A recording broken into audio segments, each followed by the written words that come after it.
Bueno, hortikan ere hori bezala, kartelak. Gero bigarrena, berez formakuntza elebietan zen, orduan aurkezpena gazteleraz dakar, azalpenak euskerak zingo ditut, baina ezinek galderen gazteleraz egin nahi badu, arazi gara.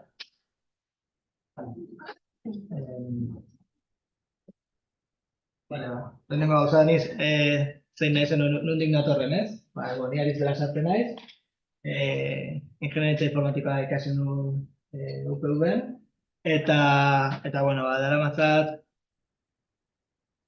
21 urte,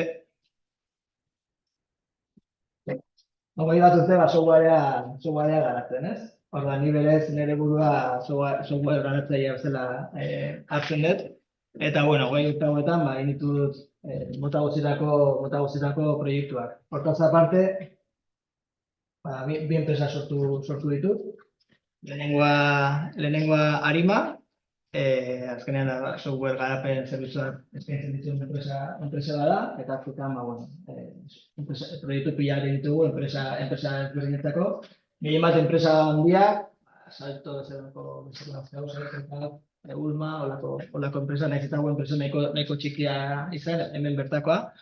Eta bigarrena, HDI Security izan zen, sortu genuen segurtasun arloko enpresa bat, eta gaur egiten egunaren inguruan gauza guzti hauekin erlazio handia daukana.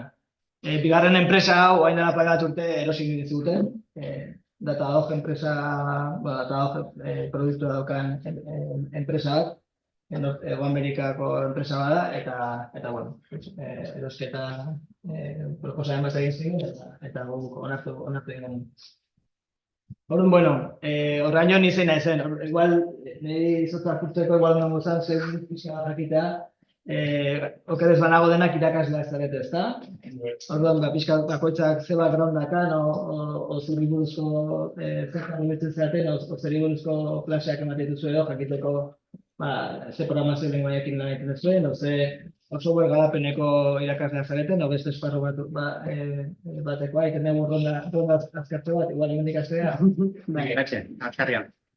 Nire Ziratxe, Marister Duregoko irakaslea, eta, enboten dut klase Asirren, eta zibersegurtasun, baina egizia da, ez duko gula, moten dut anetik, ez duko gula manatuta modu bat.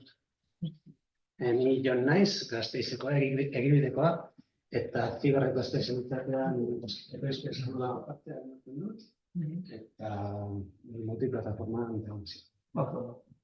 Ni Igor naiz, Azkoititik nator, da garapen irakasle bezala urte, ziberreko lehen urte. Joder, ia denak espezialistak, ni baina behar. Ni Jone naiz, Txurdinagatik etortzen naiz, eta web garapen zerbitzarian, PHP eta... Vale.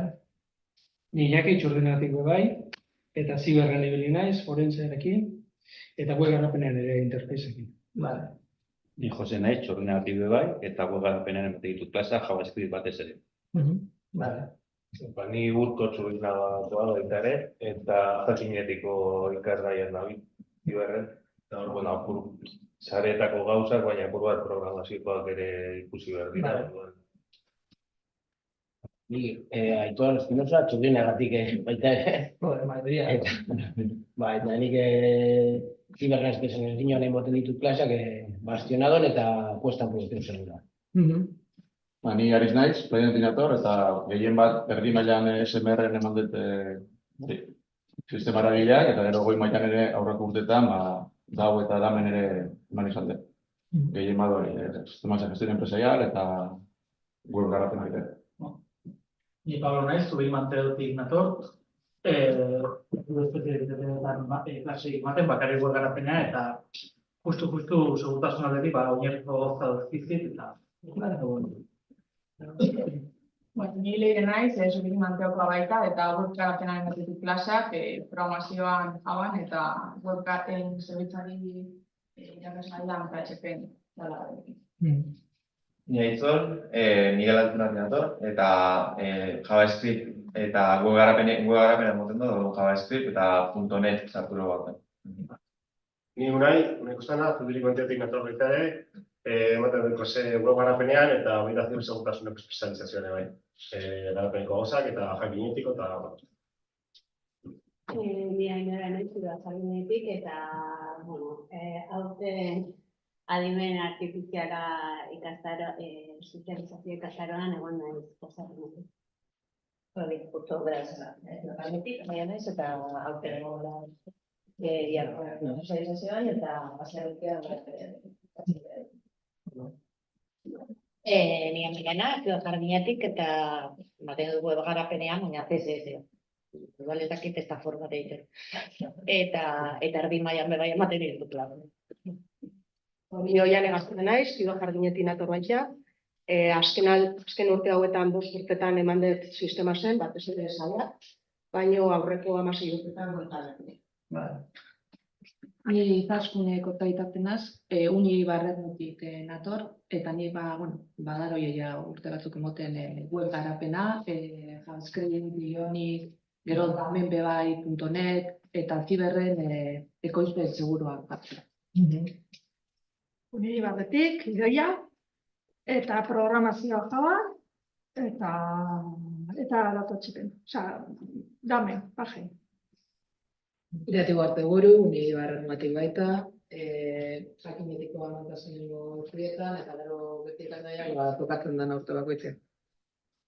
Nixa bat, gaztena etortzea espezializazioan eta programazioa estaldean gutxi. Gehienak garapena buruzko zerbait, lenguaiak ezberdinak, segurtasuna buruz ere desente, así que bueno.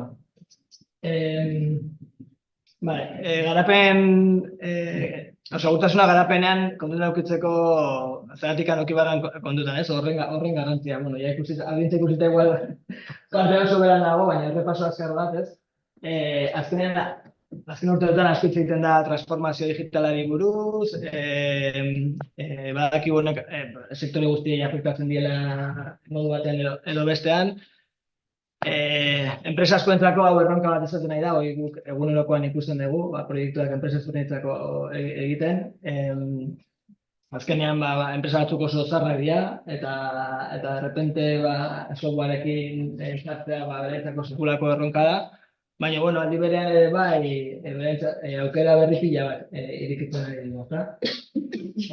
Eraldaketa honetan, parte asko daude, baina softwareak garrantzia handia, ofizo handia hartzen ari da. Lehen agian industrian softwareak ez duten olako garrantzi handierik, baina orain gaur egun bai, ez? Lehen ikusten badugu, transformazio digitalean sartzen diren pilare guztiak hausnartzen baditugu, softwarea modu batea edo bestea pila batetan daude, ez? Adimen artifizialaren aipatu da, funtsean softwarea da, big data, IoT gauza pila bat, ez? Eta guztietan softwarea sekulako funtsean softwarea dira, ez? Orduan, hain garapena, software garatzailea, de repente, pasagea protagonistak izatea, ezta? Eta, orduan, noain sekulako erantzukizuna dakagu ere bai. Orduan, zeratikan, softwareak esan bezala ez, enpresa askoren transformazio digitala gaitzen ari da, baina beste batzuentzako ere bai, amesgaizto bat bihurtzen ari da, ez? Eta hemen gero, ikusten badugu, atatzen ari dian txosten ezberdinak, adibidez dago, erakunde bat dago estatu batuetan, honekin nahiko arduratuta daudenak, eta noizbenka bi urtero egiten dute txosten bat, non atatzen dituzten datu batzuk, ia nola dagoen softwarea, ezta? Software ze impacto daukan ekonomian. Eta azkenekoa izan zen 2022an, aurten berria tokatzen da, eta hor bain zuten kalkuloa, ez? Estatu batuetan kalitate baxuko softwareak eukizun inpaktua 2,41 trilioikoa izan zen, ez? Orduan, hango PIB-aren eko portzentai majo bat. Gero, hemen esparru ezberdinetan banatzen dute ez, baina ikusten badugu zibersegurtasuneko arazoak eukizuten inpaktua, nahiko pelota haietan nahiko handia dut. Bueno, hor dago txostenaren dinamika. Eta, bueno, gero, notizietan orain ia egunero ikusten dugu arazoren bat edo beste, ez? Orduan, bueno, hor pixkat mundua jarraitzen da ezu, eta asko gustatzen jarraitzen duzu, aurkituko dituzue, gero zer eragin daukan software, kalitate bajuko softwarea, akatsak ateratzen direnean, eta horrelako gauzak, ez? Eta gero, hau, urteak pasala, printzipioz hobera joan beharko genuke, ezta? Ze geroz eta tresna gehiago dazkagu, baliabide gehiago ditugu, informazioa guztia interneten dago, dena eskuragarri daukagu. Orduan, printzipioz, pentsatu beharko genuke, geroz eta hobeto egin beharko genukeela, ez? Eta, justo kontrakoa da, ez? Zer gertatzen da, bain, esan bezala interneten baliabide pila bat ditugu, eta beti ontzat hartzen ditugu, ez? Software garatzaile guztia, estako erkidura jotzen dugu, eta handikan ikusten dugu kodea, kopituta pegatzen dugu, funtzionatzen du eta horrela, ez? Eta honen inguruko ikerkuntza desente dago, eta ikusten du hori ere, arazo bat da, ez? Azkenean, askotan, copy-paste egiten dugun garatzailea baino ez gara. Eta orain ChatGPT eta hauekin, arazoa oraindik eta handiagoa da, ez? ChatGPT-rekin pixka jolastu baduzue, kontatuko zinaten askotan proposatzen dizun kodea ez dago ondo, edo igual funtzionatzen du, baina ez da seguruena, eta horrekin ere kontuz ibili behar, ez? Orduan, badaude asko esate dutena gure lana desagertuko dela, adimen artifizialarekin, badaude beste batzuk arduratu daudena, ze ikusten dute geroz eta kodaren kalitatea jaisten ari dela, eta hortikan ere badijoa da, ez? Orduan, hauek erreflexio batzuk. Orduan, nahiz eta tresnak egon, oso garrantzitsua da garatzaileak hasieratik segurtasuna kontutan edukitzea, ze hau ere askotan egiten dagoen ez eta, guazen kodea botatzea, aplikazioa egiten nahi gana funtzionatu beharko du, eta segurtasuna zartuko behar. Eta bakatx bada, ze gero konponketak egitea askoz ere gehiago kostatzen da. Orduan, zibersegurtasuna azkenean oso esparru zabala da, hemen esparru ezberdinak aipatu dituzu zuek. Ni berez web inguruko segurtasunari buruz hitz egingo dut. Web softwarea garatzen dugunean, web inguruko softwarea garatzen dugunean, kontutan izan behar ditugun zenbait gauza. Eta zergatik enfokatu dugu web munduan, azkenean, weba nahiz eta igual pentsatzen web horri badala, weba gaur egun edo zer gauzaterako atzean ia beti web aplikazioa dago, ez? Orduan, bai web horriak, baina baita aplikazio natiboak atzetik API batzuk erabiltzen dituzte, eta hori web aplikazioa da benza. Edo gaur egun egiten dian aplikazio motaren gatikan, API asko daude, orduan, hori dena web kategorian sartuko ditzateke. Eta hemen, zu web bat edo API bat hartzen duzunean, probatu ditzazkezun gauzak infinitoa dira, ez? Orduan, askotan oso erresa izaten da arazoak aurkitzea, segurtasunean aditu bat izan gabe, ez? Eta ni beti broma egiten dut, ez? Beti pentsatu nahan hacker bat ez du, pertsona da superditua, horretan bereko bazuloan, pantalla pila batekin, eta ni zelde askotan, hacker bat nire ama izan daitekeela, ez? Nire amari misterioko pelikulak eta nobelak asko gustatzen zaizkio, investigazioko gauzak asko gustatzen zaizkio, eta orduan hasten da jolasten, ez dugu itamen. Zenbaki hau esten dengatik aldatzen bada, zer gertatzen da, ez? Lako gauzekin, gauza pila atea dira.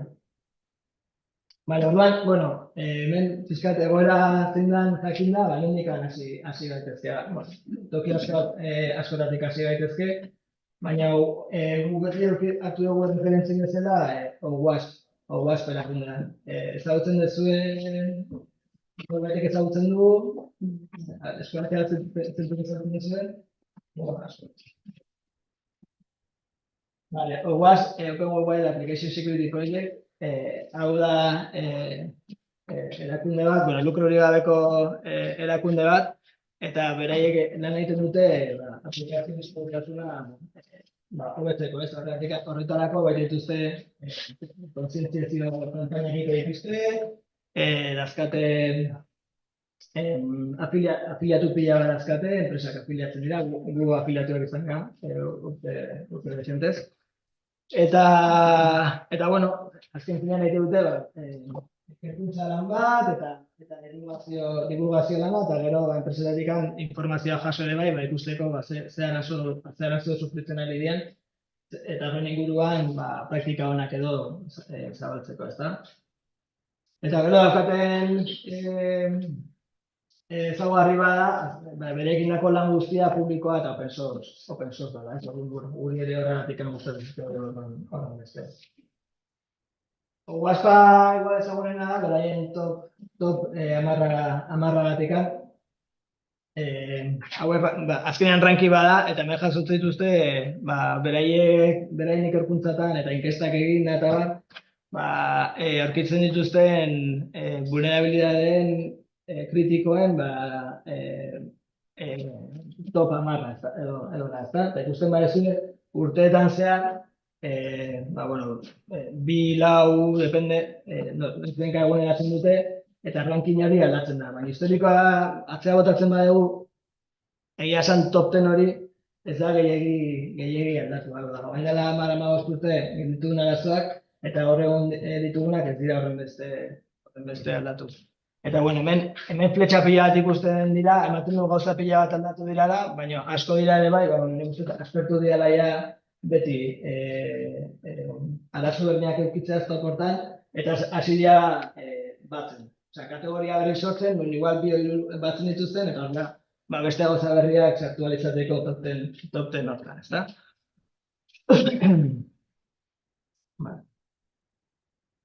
Hola, bueno, hemen ingo dugu formakuntza honetan, top 10 hortan apoiatuko geha, baina ez dugu hola horren oso zehatzik jarraituko. Bale, orduan, akatsak errebisatzen, eta ikusi nola baliatu gaitezke akatxeetaz laguna egiteko, eta aldi berean ikusteko nola babestu gaitezke, zentzu dian praktika honak akatxoietaz babesteko edo zenbateko, ez? Orduan, hortarako aplikazio bat erabiliko dugu, izena dula Usop da Waspak sortu duen aplikazio bat arazo pila batekin, segurtasun arazo pila bat dituena, ezta? Eta justo da hortarako zure aplikazioa sartu, arazoak aurkitzen saiatu, eta bertan ikusi duzu nola konpondu arazo guztien nola konpondu daitezke.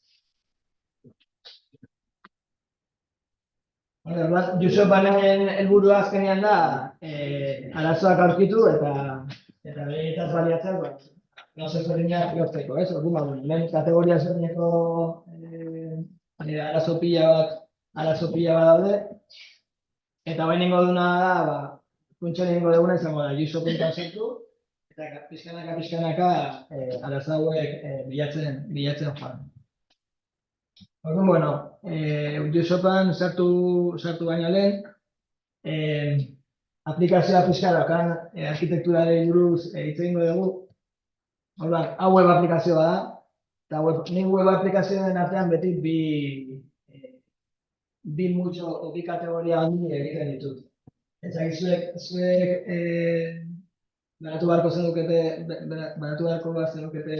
web aplikazio bat bere tipologiaren arabera. Bururatzen zaizue klasifikazioaren bat, edo denak dira berdinak?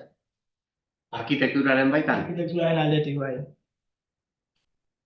Zeroatik gehiago lan egiten dutena, edo? Hoi da, nik horrela banatzen ditut. Edo HTML-a zerbitzarian renderizatzen dutenak, eta HTML-a bezeroan errenderizatzen dituztenak. Kasu honetan, Usopa aplikazio moderno bezala hartu dezakegu, HTML-a gehien bat bezeroan errenderizatzen da. Hau da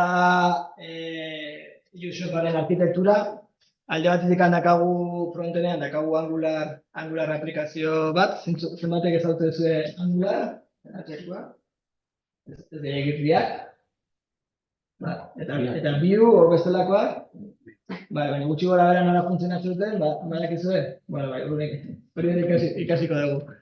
Gero bakenean node dago, Express Frameworkarekin, azkenean API-a noden dago, eta gero bi datu base mota ezberdin erabiltzen ditu. Alde batetik datu base relazional bat, SQLite, eta gero MongoDB antzeko bat, MongoDB, baina sintaxia MongoDBkoa. Eta gero, karpeta batzu dauzka informazio batzu jasotzeko. Orduan, hau da ere ibiliko behan aplikazioaren arkitektura. Netzako ez da oso garrantzitsua ez lenguaia frameworkaz, patroiak eta arazo motak eta lako gauza beti errepikatzen dira. 15 urte hauetan errankina ez da gehiagik aldatu eta lehen gerituen arazoak bain dazkagu. Framework guztiak oso antzekoak dira, ideiak batetik bestea kopiatu egiten dira. Orduan, hemen aplikazio arkitektura honetan ikuste ditugun akatsak, beste dozen arkitekturala eraman zaten. Orduan, saioa egin nahi izateko, bakoitza bere USOP aplikazioaren instantzia bat behar du. Orduan, Wi-Fi sarera konektatu bazteate. Nik lehenengo hartu dut. Orduan, IP hortan sartzen baldin mazeate, lehenengo hiru zenbakiak, lehenengo hiru blokeak berdinak izango dira denetarako, nik 200 bata hartu dut. Orduan, 200 gutxik, 230 marka zuen da. Orduan, bai hasi da zenbakia banatzen, IP hortara sartzen baldizuten ikera, sartzen mazeate, Chromekin edozein nabigatzeekin zaiteke, baina, Chromekin sartzen bazeate, denak nabigatzaile erabiltzen dugu, eta beto. Horrelako zer ikusi beharko zenukete, ni lokalen dakat bai, orduan lokalen sartu naiz, baina zuek lehen esan dako IP ontara sartzen bazeate, berdina ikusi beharko zenukete. Emandako IP-a izango da 200, esan dako zenbakia bai, 202, 215, 200, bai? Denak sartu zare. Inork arazorik badu?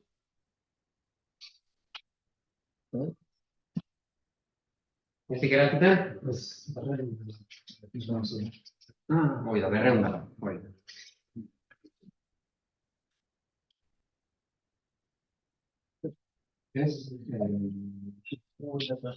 ¿Americana fondo? Tu tarea. Vale.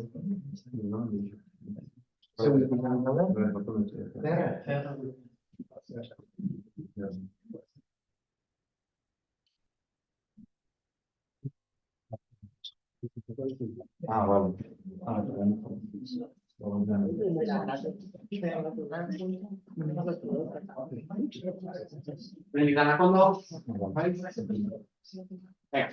Aurrera, Juso pasatzen bagea, hemen ongi etorri eta Chromekin sartzen bazeate, bakazu hemen bakazu laitea developer toolsak ateatzea. Hau, denok ezautzen duzue hau, bai ez da? Funtzian hemen ikusten dugu, HTML-ak zitxura daukan, konsolan, atatzen dian erroreak ikusi ditzazkegu, baina guk hemen ere programatu dezakegu, gure komandak sartu ditzazkegu eta gauzak programatu. Sourcesen kode guztia agertzen da, aplikazioaren kode guztia. Lehen esan dugun bezala, aplikazioa Angularren egina dago, orduan JavaScript kode pila bat dauka. Gainea, ofuskatuta dago, minimizatuta dago, Angularren, horrelako frameworketan ohikoa izaten da, zuk produkzioa aplikazioa ematen duzunean, prozesu bat egitean, aldagaien izenak aldatzen dira, eta zu jartzen baduzu aldagai luze bat, igual karaktere bat ematikan aldatzen da, eta hori segurtasun neurri bat baina esaten da normalian pisua pizten. Gero, hemen kuriosatzen nahi ganean, pixkat gauza zaitzen ditu, baina ez da ezten duko zen. Gero hemen network pestainan ikusten dira zerbitzariak egiten diren eskaera guztiak, eta hemen gero gauza gehiago daude, baina prinsipioz lehenengo lau hauetatik mugituko gara. Bueno, esango nizueke, eguain pixka bat YouTubetikan paseo bat emateko, ikusteko aplikazioa zer buruzkoa dan, ze pantalla dauden, ze gauza egin daitezken, agian kontu bat sortu dezakezue, kuriosatu pixka eta ikuste dituzuen gauzak edo zerbait deigarria ikusten badezute, juna apuntatzen ze igual aurrerago justo horrekin sartuko gara. Ni lehenengo zaingo etena izango da kontu bat, pero lehenengoa. Kontu bat sortuko dut.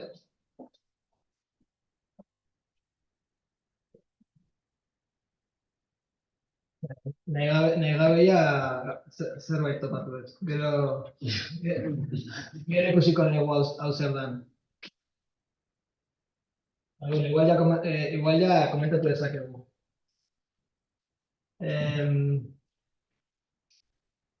Horrelako pantalla bat erakusteak, zuentzako arazo bat izan daiteke, o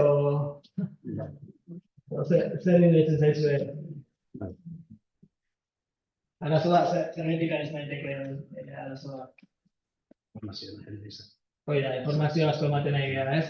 Tratatu gabeko akatsuan da, ez da? Azkenean, errore bat eman da, inorrek ez du tratatu, orduan defektuz atratzen da, traza bat eta daiteke, kasuntan bezala, eta lehen ikusten dugu ze framework erabiltzen nahi gara, orduan badakigu aplikazioa, lehen arkitektura erakutsi dizuet, baina zer jakin gabe, jakingo genuke, Express aplikazio batekin, Express aplikazioa dago hor atzean, gaina badakigu zer batxetatik aurrea, badakigu node aplikazioa dela, orduan, lehenengo eraso posible bat, izango litzateke jun ezagunak dian vulnerabilitateen zerrendara, eta bilatu node, o bilatu Express, eta agian ia bertxontarako badago erabilezak egun akatzen bat, hori ez dugu egin behar, baina hori esan nire gura, baina jatea dara, ontaz aparte,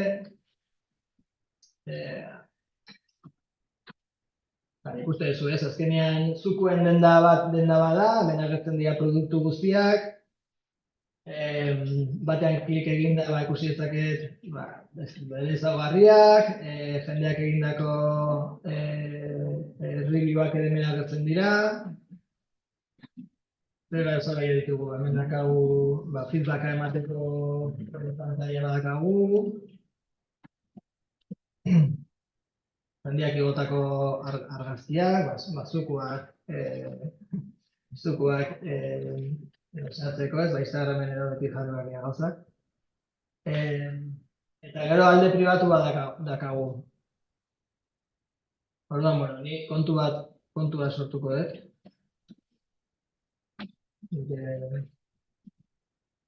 Nire mailarekin. Badazpada, zendik memoria oso txarra daukat. Password bezala teknika 24 jarriko dut, lehenengo tea maiuskulaz. Hau, grabatuta dago, orduan ja badakite, nire passworda ja badakite, hori ere ezagin behar. Kontua sortu behar ginen. Berturatu aldugu pantalla telebista bat edo... Aurrenago, ez da ikusten ondo? Igual egin dezaket konpixa bat. Nitu dezakezu hori.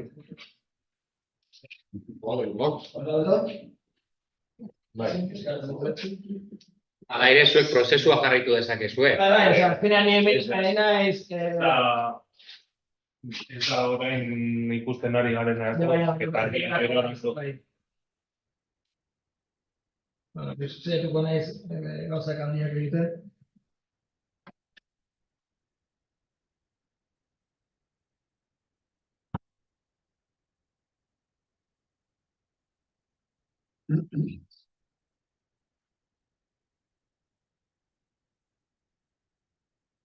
Vale, nire kontu bat sortu dut.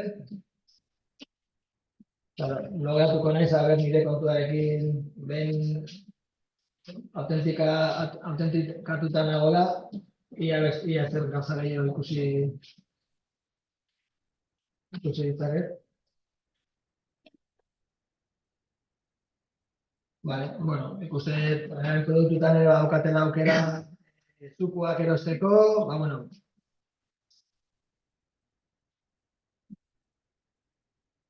gero ikusi ditzake egin ditudan pedidoen historikoa,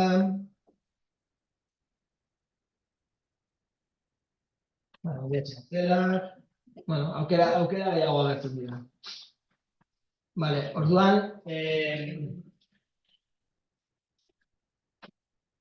hau da aplikazioa, vale? Aplikazioekin ibiliko gara.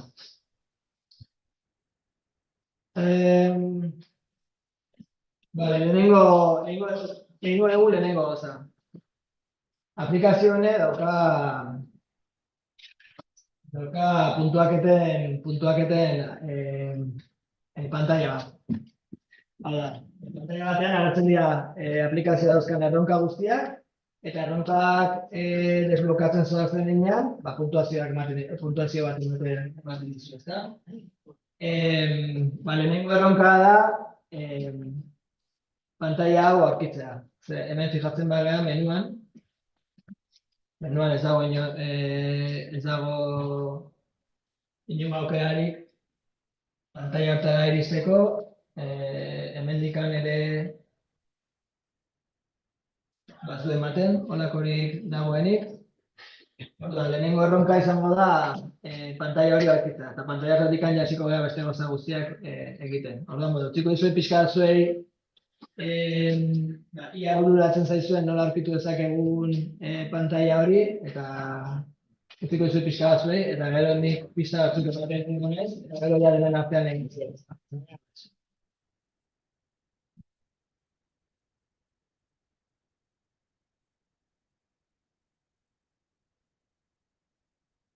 Kontutan izan lehen esan duguna. Aplikazio hau Angular aplikazioa da. HTML guztia, navigazio logika guztia, bezeroan nabigatzailean bertan dago.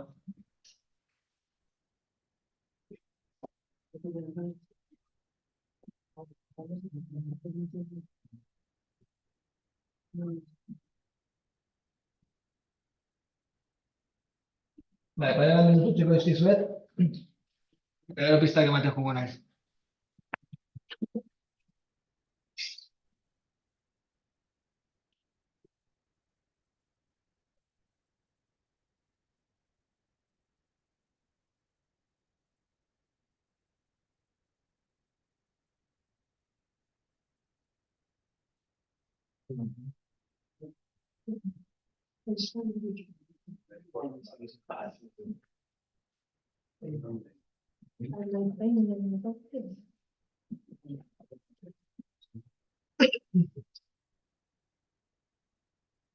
Norbaitek lortzen duenean, eskua etxa dezala, horrela dena dakigu. Horrela dena dakigu lortu dula. Norbaitek konpartitzen nahi badu gurekin ze saiatzen ari den, igual denen artean ere komentatu dezakegu.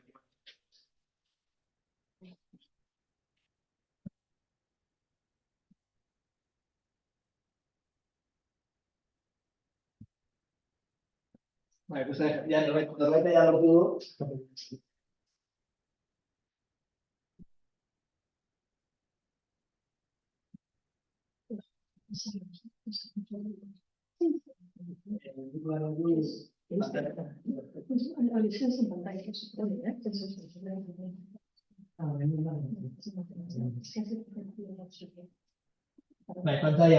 Pantalla hau aurkitu behar dugu. Ikusi norbaitek ja lortu du. Vale, nik hemen, lehen esan dugu aplikazioa, Angular aplikazio bat dala, JavaScript bitartez egiten da logika guztia, renderizazio logika, navigazioak eta hori dena JavaScripten egiten dira. Orduan, hemen sources ontara jote bagea, hemen ikusi dezakegu aplikazio horrek daukan kode guztia, ez? Orduan, bueno, lehen esan bezala ofuskatuta dago, baina kodea hemen dago. Orduan, zeinek ezagutzezun Angular?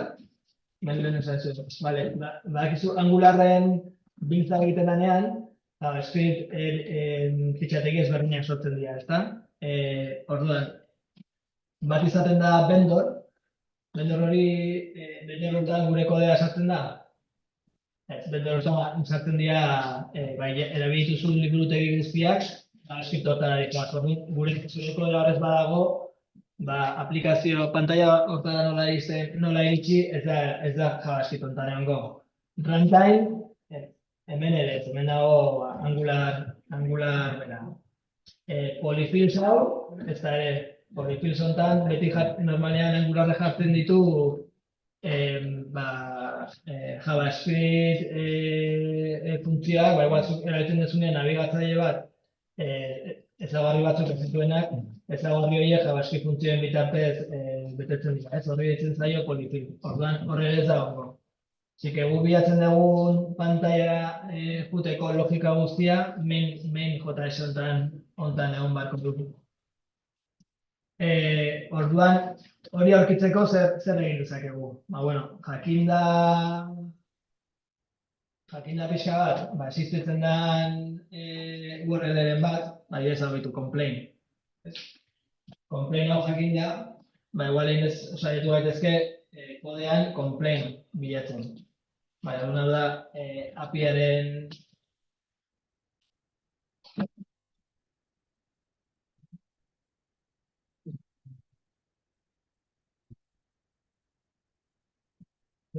complain.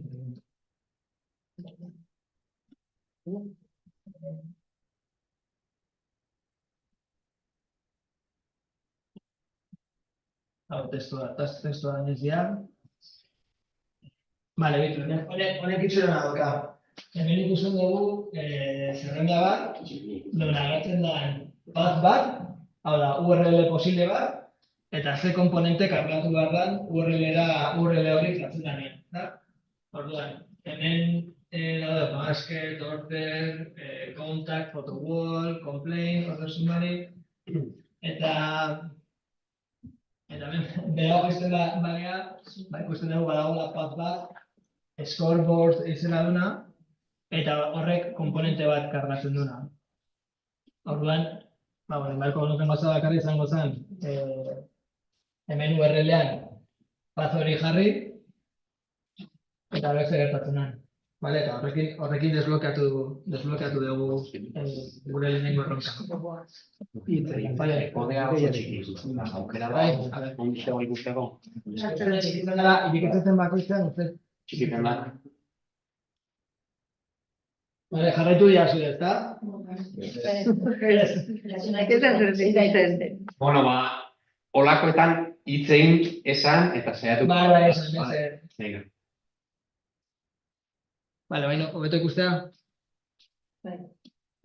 Egin dena izan da, esaten duna, ez? Main JS honetan kode guztia dago. Angularren, badakigu, lehen esan dugu bi aplikazio mota ezberdin daudena. Bat, bezeroan esekutatzen HTML guztia eta JavaScript guztia bezeroan sortzen dena eta zerbitzaren egiten dena. Orduan, path bat existitzen bada aplikazioan, nahi eta nahi ez, JavaScripten egon bat du definituta. Angularrek funtzionatzen duen moduan, ezartzen duzu path bat eta path bakoitzeko ze komponente kargatu behar da. Orduan, egin duguna da, lehen ginean complain honetan, ikusi dugu, hartu dugu complain URL-etikan, complain partea URL-etikan, eta bilatu dugu JavaScript fitxategi hortan. Eta iritsi gara zerrenda batea, definitzen diran aplikazioeko ruta posible guztia. Eta hor geizten, ikusi dugu ruta bat, scoreboard izenekoa, Eta, bueno, izanagatik ja pista ematen zigun, ziurrenik hori izango zela, gu bilatzen eginean fruta. Vale, orduan, hemen jartzen badezue URL-ean, scoreboard, agertzen zaigu pantalla. Eta pantalla honetan daude jasotzen dira aplikazioa dauzkan akats guztiak. Denek jarri dizuia arkitu duzu pantalla, bai, ezta? Norbaitek ez du arkitu?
Vale, hemen izango eta arazoa da, developer hau eskutatzen duten bakoitzean, gero berriro instalatzen badet, txikien agertuko da, orduan, atez ez gogorarazi handia barekeko ondo zadetu, vale?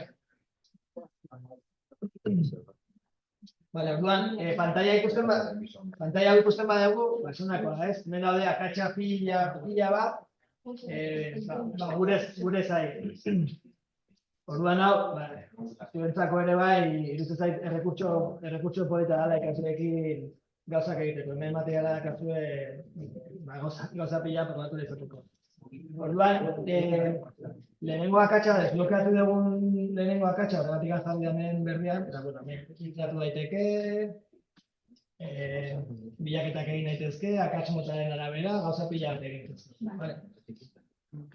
Orduan, hemen ikuste dugu leheno error handling, zela aurrekoa, nola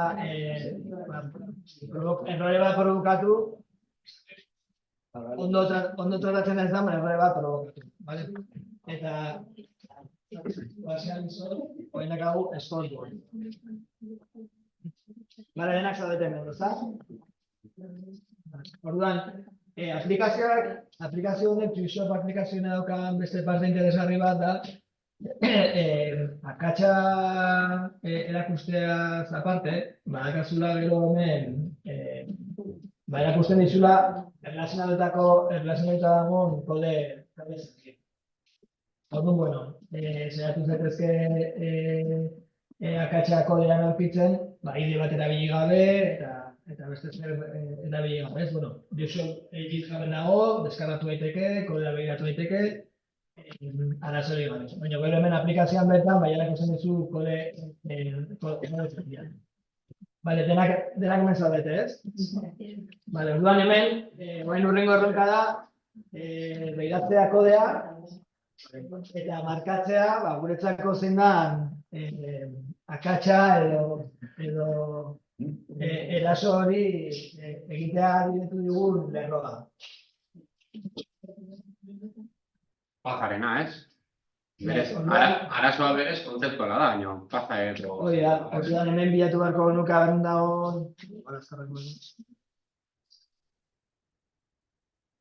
Vale, hemen da, orduan, bueno, hau izango litzateke, endamalagarren lerroa.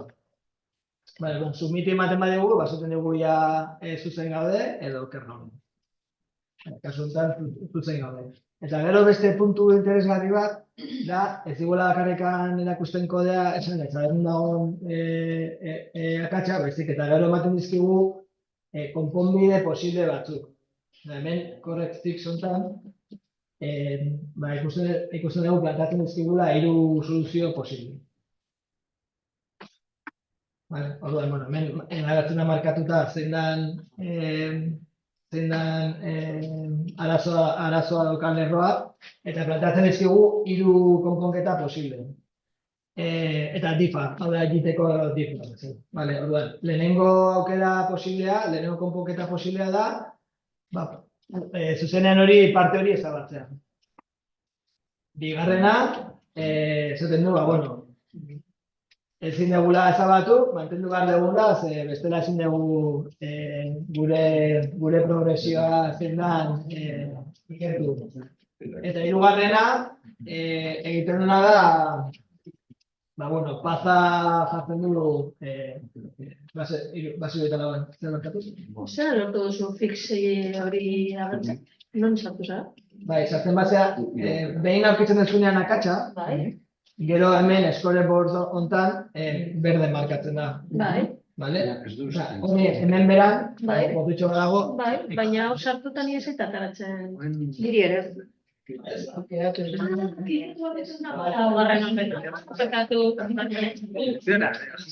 Vale, pintzatu barro, non topatu duan akatzak, pintzatu barro. Zuzen zarete lehenengo pantailantan, endamalau lerroan zegoen. Bai, endamalau. Endamalau, klik egin, lerroan. Vale? Eta gero submitiu. Vale.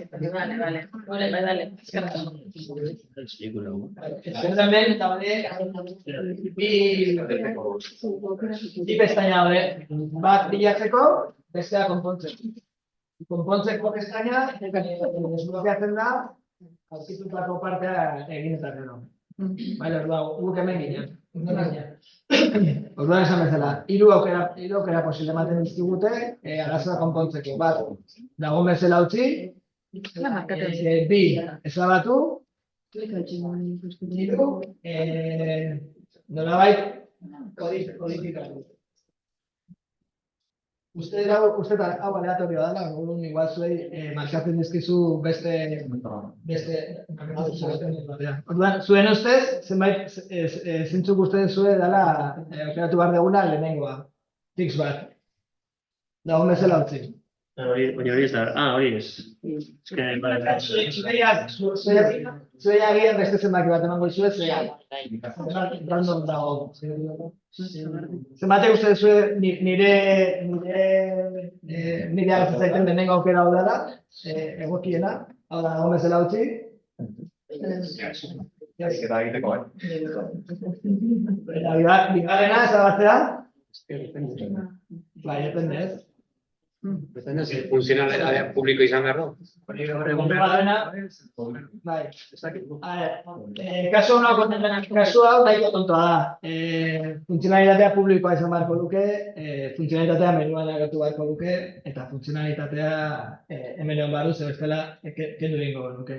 Hemen azkenean bizkaratu nahi dena da, askotan gertatzen zaigu, gehien bat, urte askoz programatu izan dugunak beste motorako aplikazioak, hau da, renderizazioa zerbitzarian egiten den aplikazioak eta uneanean mota hontako aplikazioak egitea, fronteneko aplikazioa, pentsatu izan dugu, guk if kodean if bat jartzen badugu aplikazioaren parte bat erakusteko edo ez erakusteko, horrekin jasalbu gaudela, ez? Ez da zazkazu baimen nahikoak, azkenik hori diskutatu egingo da eta listo. Baina hori ez da horrela. Azkenean esan dugun bezala, aplikazio guztiak bezelan dago. Eta jozinek indefinitzak dituzte nabigatzailearen developer toolsak, eta dozer gauza aurkitu, aldatu, edo nahi duna egin, ez? Orduan, kasu honetan, utzi egin behar da, bestela ezin dugu aurrera jarraitu, baina azkenean niretzako hemen honen atzen dagoena da hori, adi hon behar degula, bezelan dagoen edo zer gauza ikusi daiteke eta hortaz baliatu daiteke. Nara sozialik osatzea bat, ez? Orduan, nik utziko dagoen bezala eta erantzun zuzena hori da. Eta hau, gertatzen da, ez bakarrikan hau webguneekin oso nabarmena da. Azkenean nabigatzailea dakazu, nabigatzailea berak ematen dizkizu tresnak informazio guztia lortzeko. Baina aplikazio natiboekin ere ez da oso ezberdinak. Hor modu zailago batean, baina kodearen nolabait lortu daiteke, ez? Orduan, beti urrezko erregela bat, bezerora joan guztia ezin gara pidatu. Adibide bat, non segurtasuna, iluntasunagatik ez du funtzionatzen. Ez?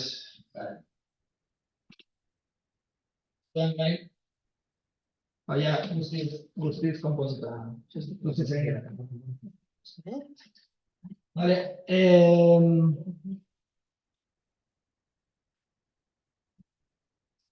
Bueno, urrengo erronka egiten saiatuko geana izango da XSS.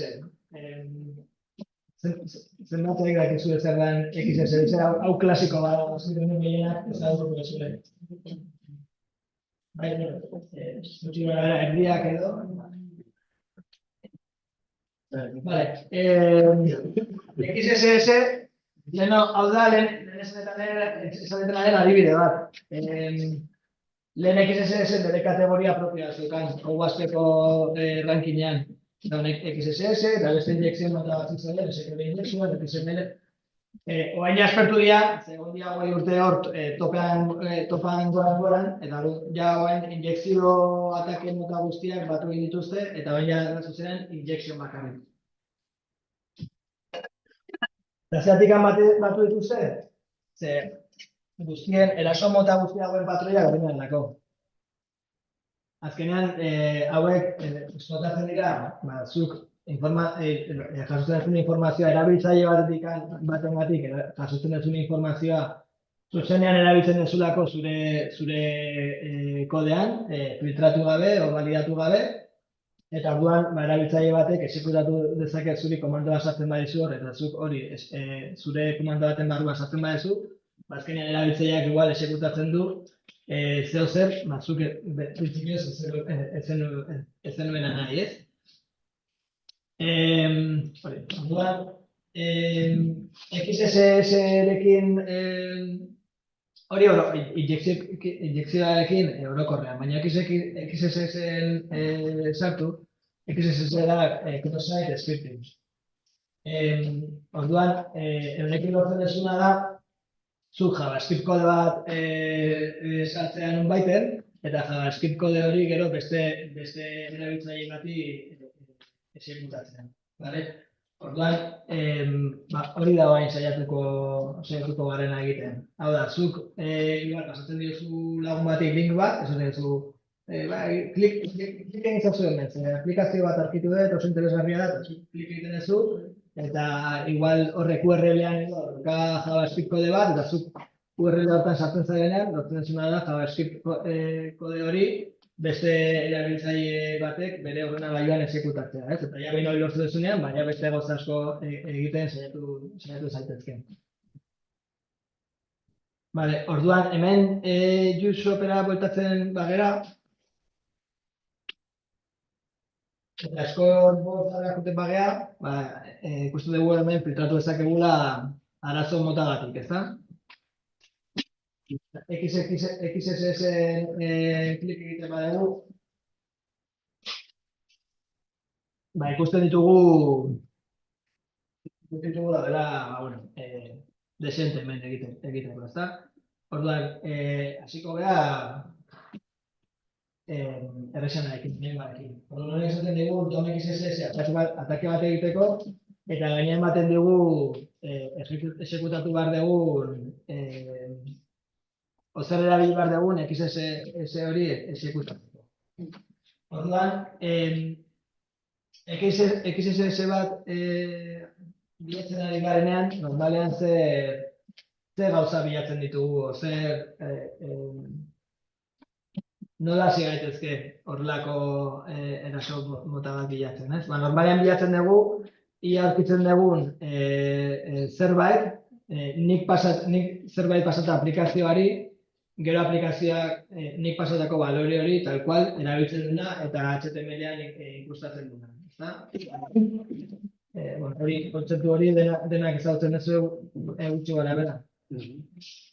Orduan hemen zer dengo nuke, hasiko nintzateke bilatzen, ia daukaten inputen bat, nun balio hori sartuta, gero zuzenean margotzen da. Orduan, igual utziko dizkizue berriro pare bat minutu zuei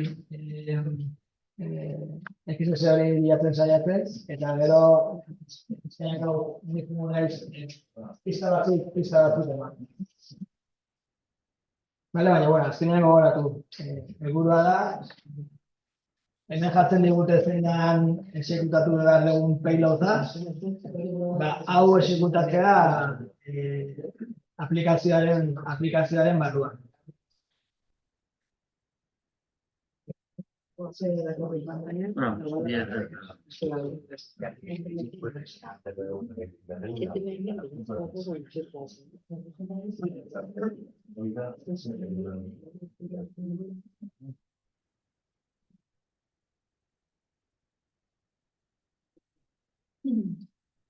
Adibidez, hemen nik ikusi dut input bat, bilatzaile bat, eta hau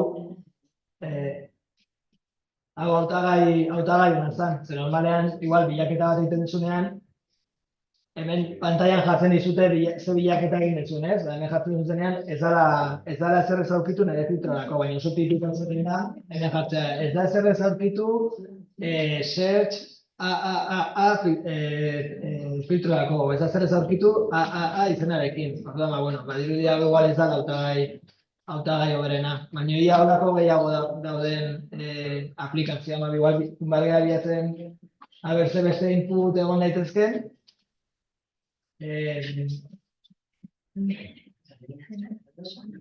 Hemen jartzen den kode hau exekutatu ahal izateko.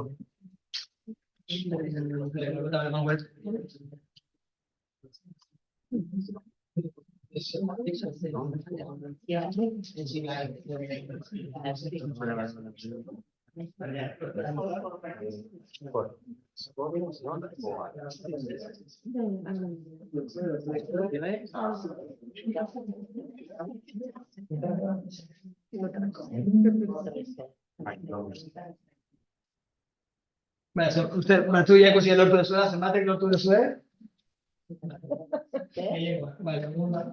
Denak ikusi duzue, hemen akatsa hemen goran dakagula, ezta? Hau jartzen badugu justo lehen esanetena, ez? Hemen jartzen dugu zeo zer, eta hemen jartzen dugu tal cual, hemen nik goran jarritakoa, ezta? Orduan, hor kopiatzen eta pegatzen badugu pasa diguten akatsa, pasa diguten HTML esatia. Vale, ikusten dugu akatsa ematen da, ezta? Orduan, hemen berdin. Uten badera scoreboard zera.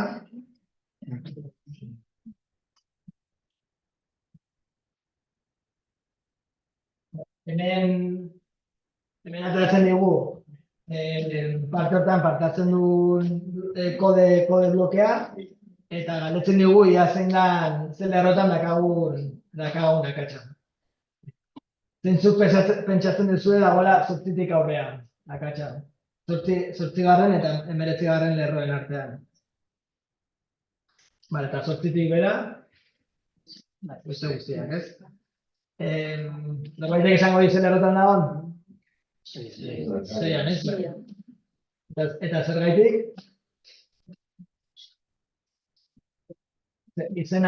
Funtzioaren izena ja nahiko. Funtzioaren izena nahiko evidentea da, ipasik class, funtzionen izena ez dute jarri hemen bildurra emateko. Angularrek izen hori daukan funtzioa dauka. Nolabait garatzaile abisatzen, kontuz, hau ez erabili, hemen dago, baina kasu oso merezitarako. Hala ere, garatzaileek asko erabiltzen du. Zatik, askotan igual garatzaileak pixkat alperra gerako, ez? Baina bai, hala. Vale. Eta gero, lehen bezala, ez? Markatu dugu zein lerroa, eta ematen dizkigu aukera ezberdinak konpontzeko. Bueno, zuei emango ez zuen aukerak ezberdinak izango dira, nirearekin alderatuta, baina nirean lehenengoan basaten dit metodo aldatzeko, HTML metodara bidez, Trust Script. Bigarrena, Trust Style. Hirugarrena, Trust Resource URL. Eta laugarrena, esatitena da, zuzenean,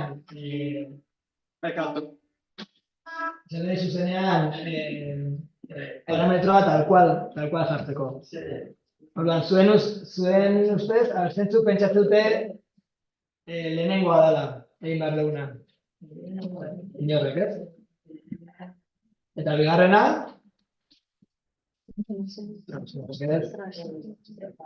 hirugarrena, inorrek.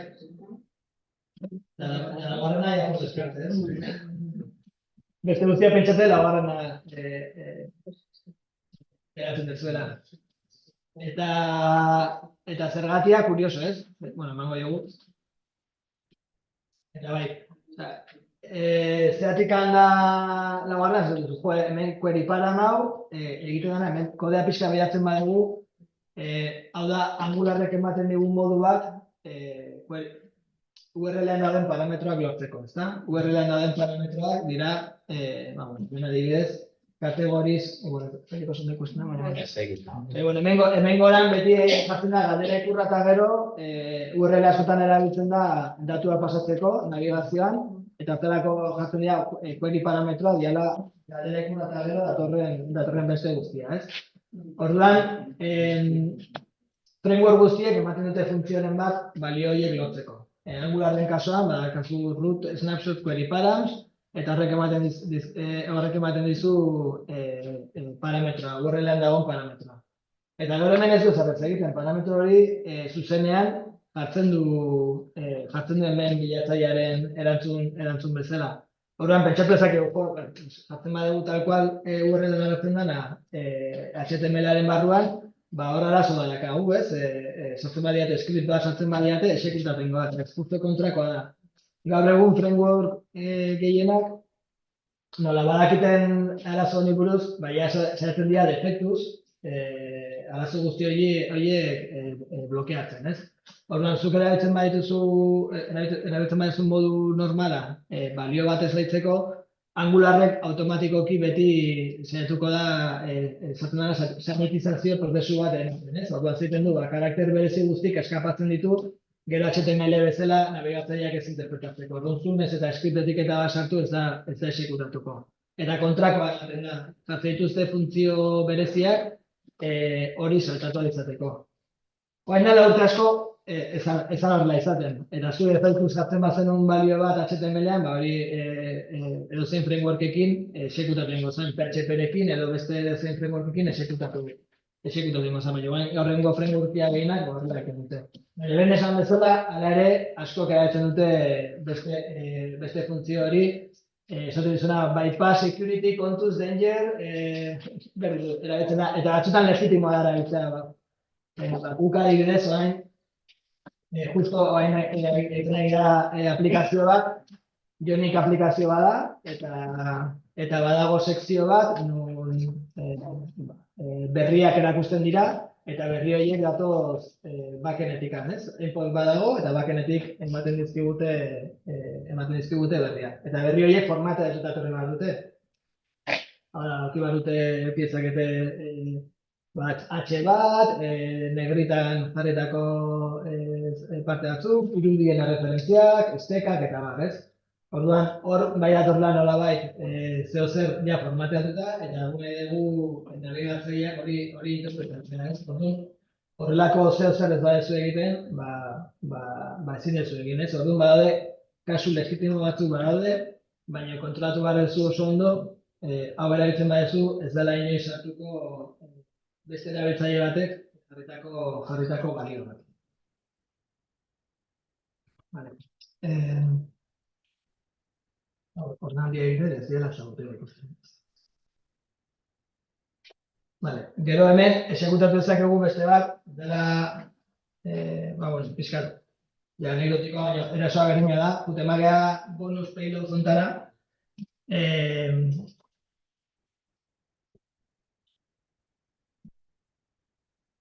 Azkenean erasoa berdina da, egingo dut.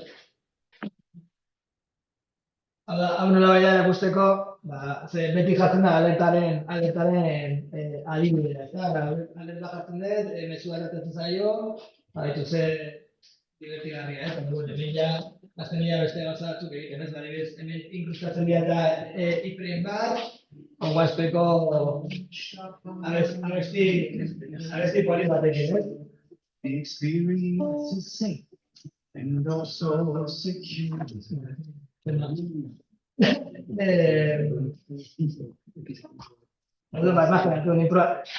Lortu genezake, bideo bat jartzea beste norbaiten aplikazioan, gauza kuriosoak eta gauza arriskutsuagoak ere egin daitezke.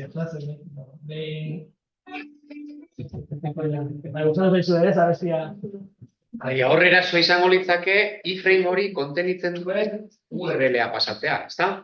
Bai, azkenean iframe bat jartzen badet, hor barruan sartu ezake ni nahi eten HTML-a, ez? Orduan HTML hortan egon daiteke bideo bat, audio bat kasu honetan bezala, edo beste webgune bat, egin dezaket.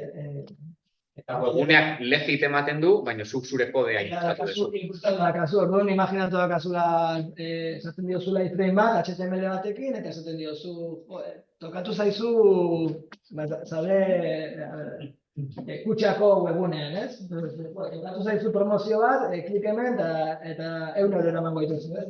Eta zer dugu, verifikatzeko, sartu zure kontraseina, eta ez dakiz zer, ez? Orduan ja hasi daitezke beste gauza maltzurragoak egiten. Fixa lerroa bestearen berdina da, zer azkenean, esan bezala, erasoa berdina. Hemen, fixatzen bagea, erasoa egiteko, jarri dugut hemen bietan iframe bat, ez?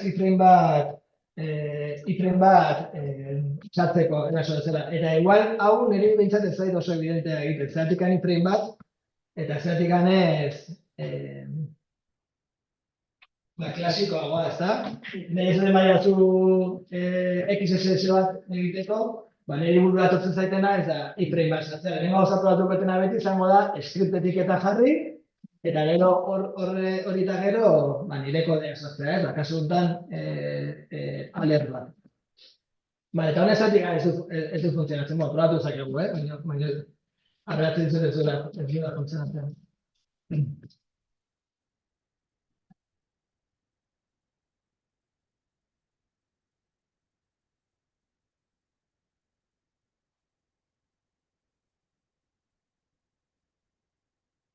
Honek ez du ezarriz egiten. Eta zergatik ez du funtzionatzen? Arrazoi berdinagatik. Zer ikusia dauka, lehen esan dugunarekin, zen motodako aplikazioa da. Bezeroan HTML-a, bezeroan derizatzen duen aplikazio bada eta ez zerbitzaria. Zerbitzaria izango balitz funtzionatuko luke. Gero azalduko den zergaitik, baina hemen erakutsi nahi duzuen beste webgune bat, pentsatzen dena ere bai, igual baliogarri izan daitekeela zuentzako.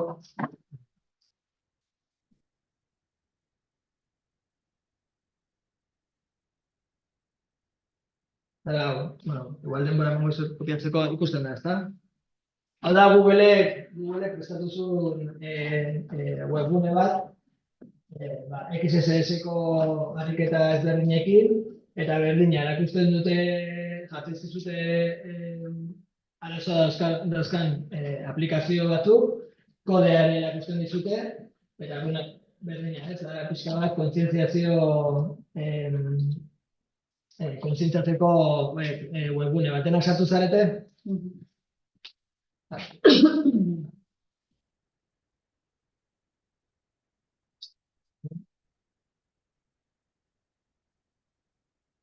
Nila hemen.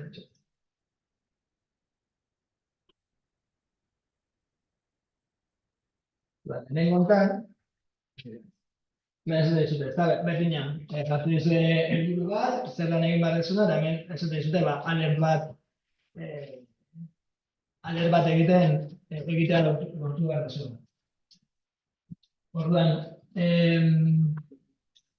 Bueno, hemen berdina ez, da, hau oso tipikoa da bilatzaile bat, jartzen duzu, orduan ikusten da hemen query guk inputean idatzitakoa, gero hemen agertzen dela parametro bezala, eta parametro bezala datorrena, hemen idazten dela printzipioz tal cual, ez? Eta ikusten badugu, kodea ikusten badugu, ez zuela txarrez ikusiko, baina, zuen ordenagailuetan ematen badiozu hemen, target code toggle honi ematen badiozue, kodea erakusten da.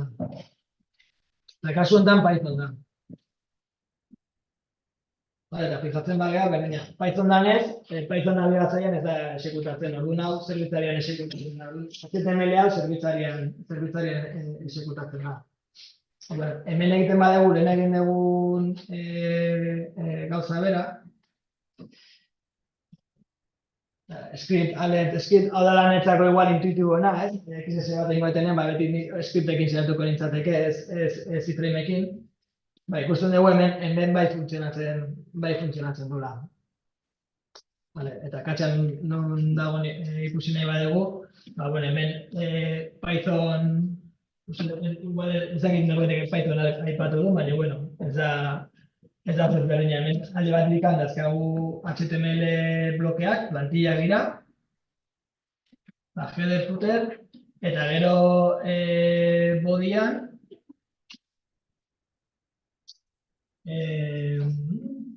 plantilla, eta gero hemen dago kodea, ezta? Orduan honek zaiten du. Hartzen du requestetikan query izeneko parametro bat, ez badago parametrorik, ezerrez, eta parametroa baldin badago, hemen query honetan, aldagai honetan sartzen du, eta gero mezua sortzen du, konkatenatzen, ezta? Sartzen du, beti gaina esaten du, fijo esaten du, ez dagoela erantzunik query hortarako, orduan, badirudi nahiko fake dela webgune hau.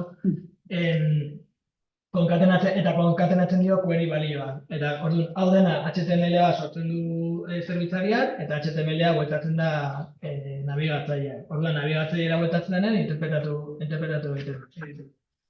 Habere bai, argiago ikusi nahi badago, baina etorri gaitezke.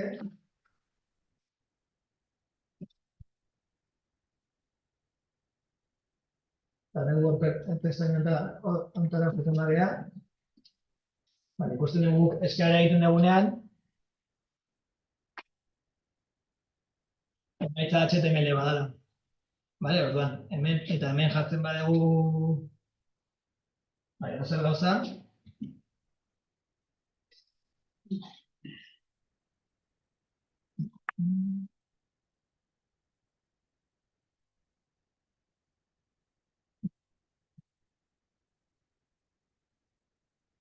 Hemen agertzen dela, tal cual, ni jarri egiten bezala.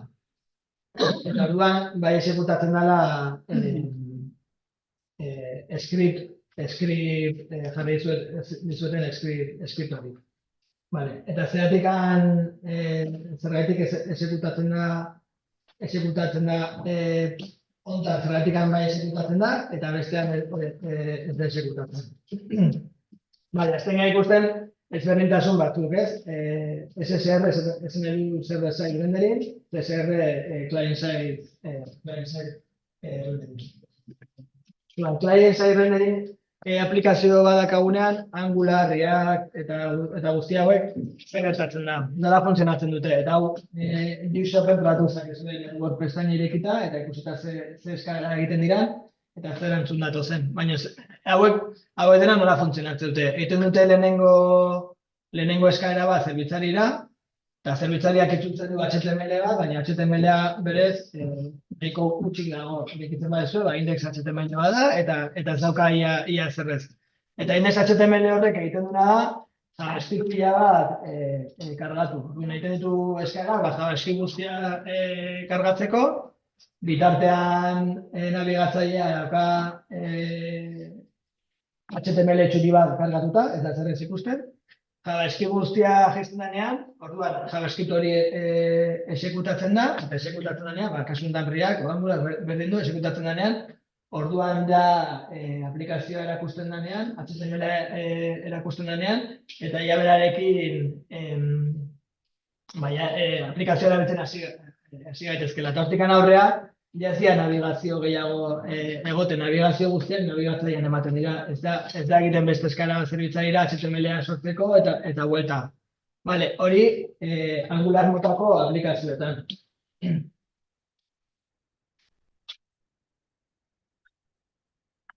Vale, zerbitzailean errenderizatzen duten aplikazioetan ezberdina da. Mota gurakoa dira, Java Spring Framework eta Timely, PHP Frameworkak HTML-a itzultzen dutena, holako aplikazioetan zer gertatzen da. Zuk nabigatzen duzun bakoitzean, etortzen duzuna jara zuzenean erabiltzaileak ikusten duen HTML-a.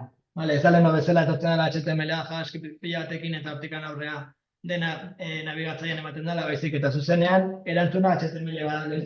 Oain ikusi dugun bezala, ikusi dugun web pestaña nola Python aplikazio horrek HTML-a itzultzen zigun.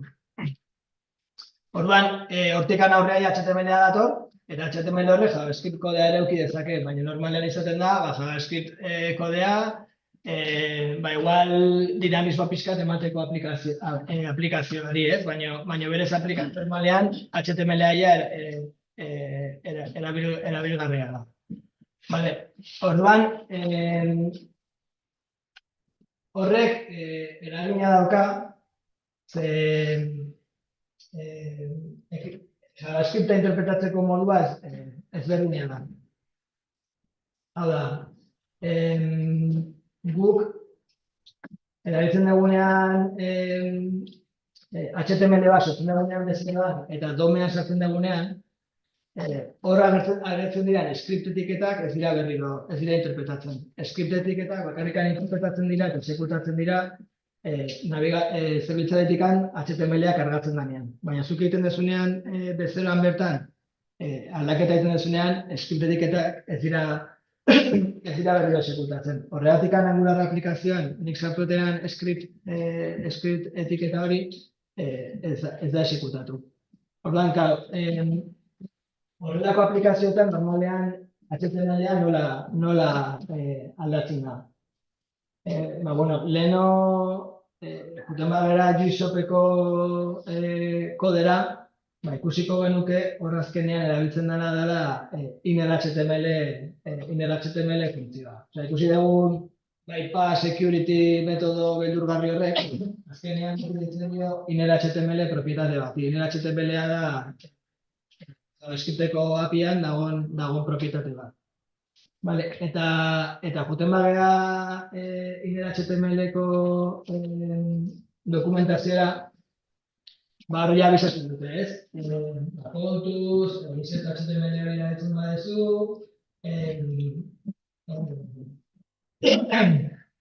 arriskutsua izan daitekeela, baina ere bai esaten digute, egiten badugu inner HTML bat, script etiketa jarrita, script etiketa hori ez dela exekutatuko, ez? Orduan, zergatik esaten digute arriskutsua da, lehen ikusi dugun kasuen aurtikan, script exekutatzeko modu bakarra ez da script etiketa erabiltzea, baizik eta beste modu asko daude. Lehen lortu dugu iframe pasatuta, baina beste modu asko daude. Gero, inner HTML erabiltzeko modua bai zuzenean, bai batzutan nahi gabe. Angularrek dauka inner HTML direktiba bat. Gero, JavaScriptekin, vanilla JavaScriptekin zuzenean, zuzenean inner HTML propietatea erabilita. Eta gero, framework ezberdinak daukate igual inner HTML horren abstrakzioak, eta lehen esan bezala, azken aldian jartzen dizkiote izen beldurgarriak ez erabiltzeko, ez? Inner HTML-ek ez du script etiketa exekutatzen, baina esan bezala eta ikusi dugun bezala, badaude beste modu batzuk JavaScript kodea exekutatzeko script etiketa gabe. Orduan, Modu erraz bat da erabiltzea callback bat definitzeko aukera ematen digun edozein etiketa. Tipiko, HTML-ko etiketa askotan beti daude aukera jartzeko on ez daki zer, exekutatu ez daki zer, ezta? Adibide bat emango diazue? Tipikoa. HTML? On-click da bat. Bueno, hori, ja, kasu beste, XSS bat plantatzen ari batzea, hori kasu saltasun gehigarri bat dela, klik egin behar dutela, baina badaude beste batzuk, exekutatzen diala, klik egin gabe. Load klasiko. Beste klasiko bat, irudietan. Bai, o irudi bat kargatzen duzu, eta zen duzu, irudi bat kargatzea nahi dut, da URL-a, baina URL-a ez badezu aurkitzen, egin zazu beste gauza. Orduan hori ukitzote on error. Hori guztiak bai exekutatzen diala. Orduzuk injektatzen da ez domean, HTML-an, injektatzen da zu etiketaren bat, eta gero callbackean, zuk nahi ezun JavaScriptak sartzen badiozu, exekutatuko da ez. Eta hemen jatzen ditu adibide batzuk, irudiarena, eta, bueno, olako rekurtso guztiak, audio, bideo, hori guztiak berdina daukatu. Orduan, XSS eraso batean, bi parte daude. Alde batik dago sync ditzen dena, eta beste da source. Sync da, balioa injektatzen da HTML-ko partea. Eta source da, indikan lortzen egean balio hori. Orduan, aurreko kasuan, source izango litzateke, hau ez, kasu honetan koeriztinetikan datorrelako balioa. Eta synca izango litzateke,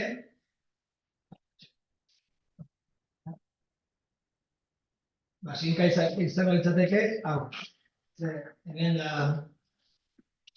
da balio hori jartzen den partea, orduan hau izango litzateke sync, eta goiko parte hau, hori string hau izango litzateke source. Hau pixka bat, honekin pixka bat jolazteko, egingo dugu beste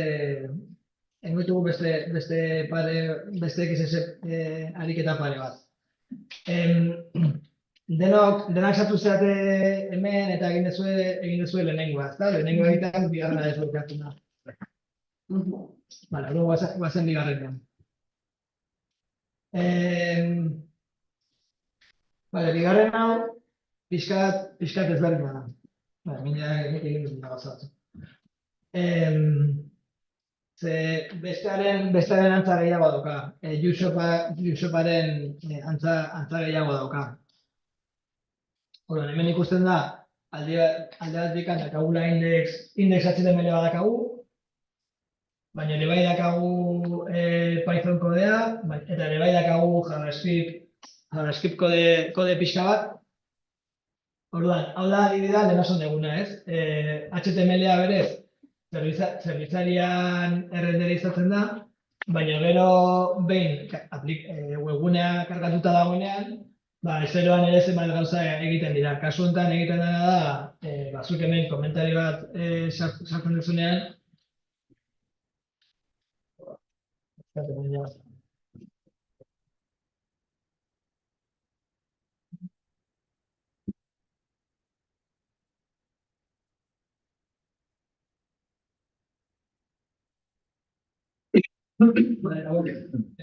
hemen oso garri ikusten da.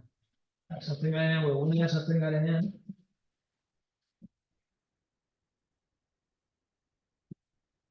hemen egin dira eskala pila bat, hemen dikan etorriko da HTML-a, baina gero hortaz aparte,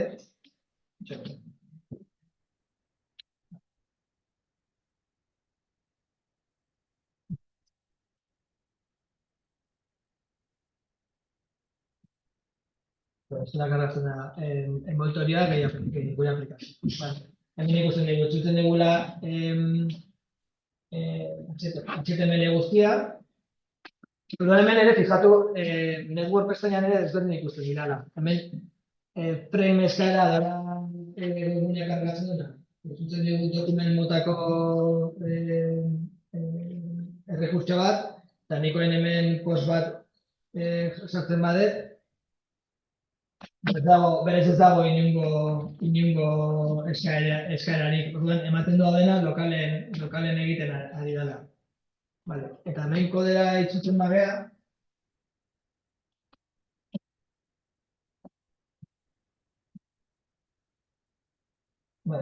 ikusten dugu index.html, index.html dakau webgunea, eta gero hemen dauka JavaScript bat, hainbat gauza egiten ditu. Orduan, display post, orduan, hemen lehenengo gauza egiten dena da, exekutatu display post. Display post funtzio bat exekutatzen du, eta display post honek egiten dena da,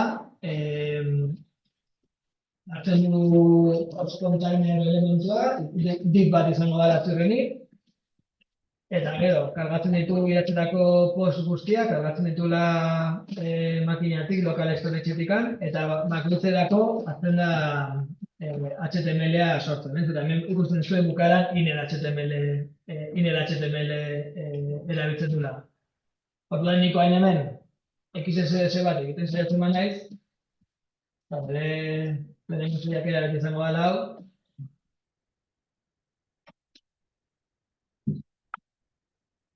Leheno, esan degunaren arabera, hau exekutatuko da edo ez da exekutatuko. Ez da exekutatuko, ez da lehen esan duguna. Hau nola bezoran ematen da, eta inner.html propietatearekin, horrek script etiketak ez ditu exekutatzen. Baina erabiltzen badugu beste etiketa bat, image, eta jartzen diogu path bat, badakiguna ez dana existitzen, eta gero sartzen badiogu callback bat, gure funtzioarekin.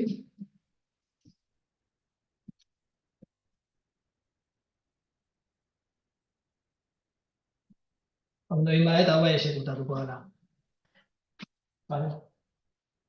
Orduan hori da ezberdintasuna. XSS bat egiten zaituko bagea, kontuan eduki behar dugu, depende eta ze aplikazio mota da, igual gauza batzuk funtzionatuko dutela, eta gauza batzuk ez dutela funtzionatuko. Baina, hauek igual dira oso evidenteak bezala, ez? Denak desblokatu bat dituzue, lehenengo biak, utziko dizue juten hirugarrena. Eta hemen ja, igual gauzak zaitzen hasten dira. Dena zaudet hemen? Ez? Vale, eso es.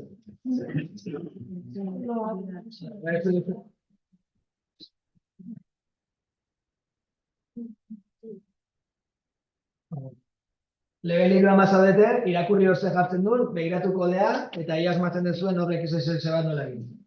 Eta bigarrenan bazaudete, errepikatzen dugu ikusteko nola egin. Bar dugu hemen, komentari bat utzi behar dugu. Eta hemen esan dugu script ezin dugula jarri, ez dalako exekutatuko, baina bai erabiltzeko gula image. Eta jarri source bezala existitzen ez dan path bat, eta sartu callback bat, badakiguna exekutatuko ana beti, callback hau exekutatzen da, patha esanean existitzen adibidez, eta hemen jartzen dugu, guk nahi duguna, ala, kasultan alder bat exekutatu dugu.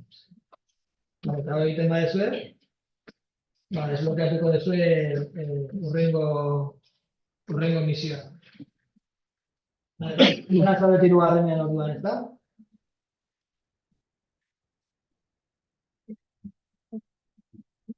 Vale, egin ditugun bi XSS bi XSS-ak ez dut, mota ezberdinetakoa dira. Bat da DOM XSS egiten zaio, dela, zuk beratzen duzu igual link bat eta pintxatzen badu, klik egiten badu, sartuko da HTML-a, seguratuko da nik linkean igual jarri dioten zer. Eta beste hau egin dugun bigarren hau, dela gu igual foro publiko batean jarri dugu injektatzea lortu dugu script bat, horri ditzen zaio reflected, sartzen da forora sartzen da edozeinek seguratuko zaio. Vale, hirugarren hontan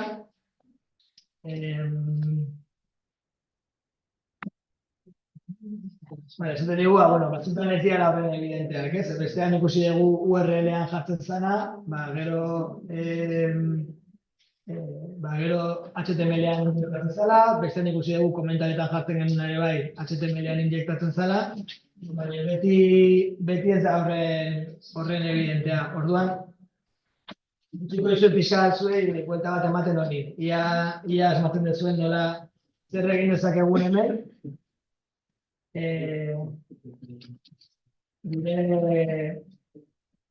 Gure JavaScript bat injektatu behar izateko. Komento behar ematen badizue, ikusi dezakezue kodeak zitxura daukan, horrek egizak ondan dituzke. Eso es posible.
Vale, bien.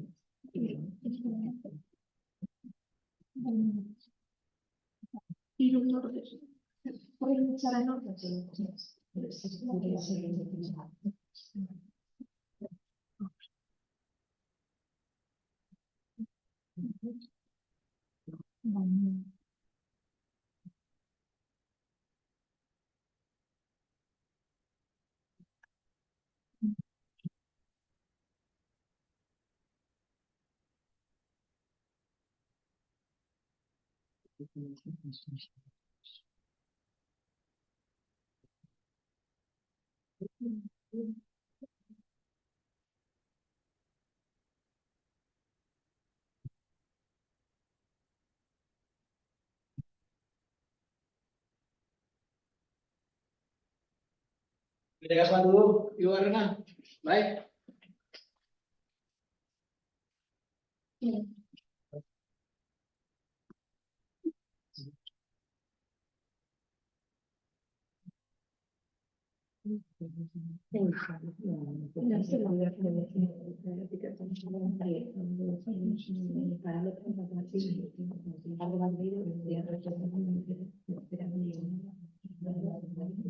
Hemen ikusten dugu kodea ikusita zer gauza ikusten dira, ezta? A ver.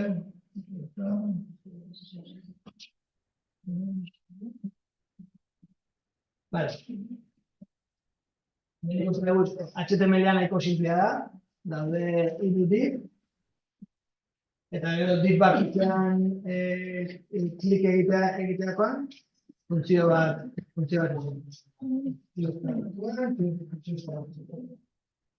Vale, ondoren bilatu behar dugu funtzio hau. Funtzio horrek agertzen dugu. Funtzioa ikusten badugu, ikusten duguna hemen da, egiten duena. Hartzen du zenbakia, parametro bezala hartzen zaien zenbaki hau, sartzen du, konkatenatzen dio image izeneko literal bati,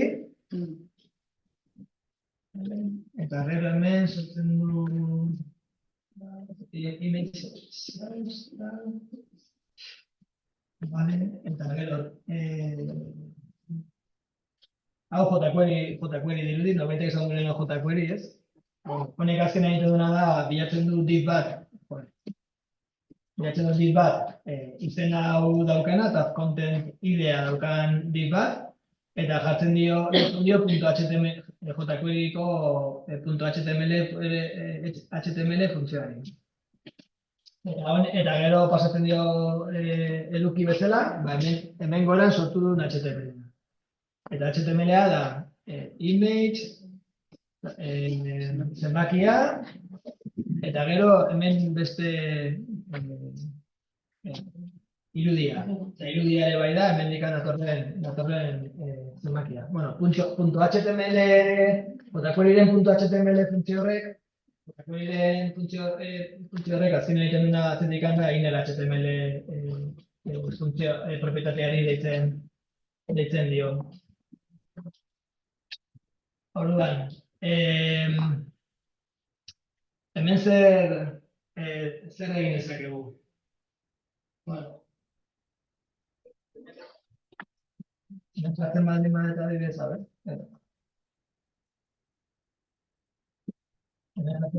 adibidez lau. Vale. Ikusi dugu eskolean ikusi dugu, baina bueno, hemen verifikatzeko, ez? Ikusten dugu hemen jartzen duguna, gero hemen saiatzen dela kargatzen irudi bezala. Cloud JPG Cloud egiten dio, eta hori da saiatzen dena kargatzen, ez? Orduan, claro, hemen dakagu irudi baten URL-a. Hor berez, hemen jartzen baldin badugu balen komentatu ditugun gauzak, ez? Jartzen badugu hau.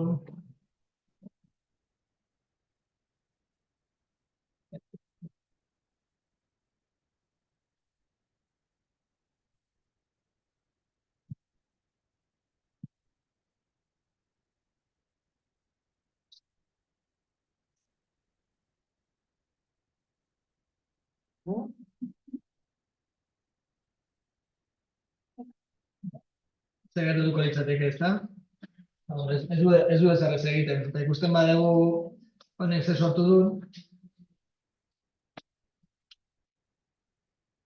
Zentua dauka, zen azkenean nik sartzen URL-ean jartzen detena, injektatzen du image etiketaren barruan, eta horrek ez dauka inongo eraginik. Baina, bueno, jakinda nik jartzen detena, dijoala justo sourcen barruan, bai saiatu naiteke agian, aurretik dagoen image etiketa hori izten, eta horren atzean nirea sartzen. Bale, orduan, ikusitan ondoan, jarri ezaket hemen... Edo onerro, zuzenean. Nik lortu behar dut, aurreko... Hemen dakat, hau da nik sartu detena. Partego. Sartu dit, sourcen barruan, kodean ikusi dugu konkatenazioa dagoela, ezta? Orduan nik hemen ze estrategia jarraitu dezaket. Saiatu naiteke, source hau itxi, etiketa itxi, eta gero nirea exekutatu. Source itxi eta zuzenean onerro. Baita ere, bai, zuzenean onerro jarri dezakegu. Gozen hori egitea. Jarri handiago mesta ez da. Bai. Eso da...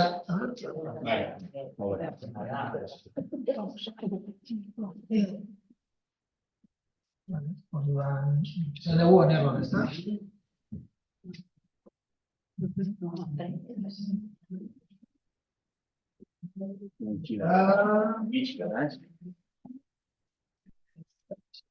Bila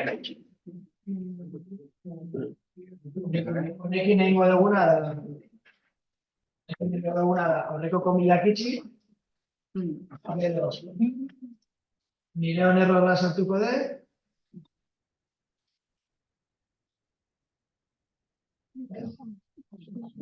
Eta listo, eta horrela listo, jaten du. Hori bai dituzu barruan, ez? Hau ere kendu bako. Eta komila ere bai. Ez komila ez, error. Komila ez, hau, SRC hemen itxi dut,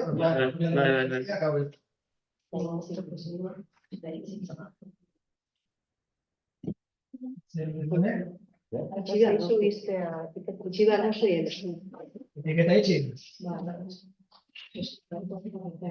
A ver.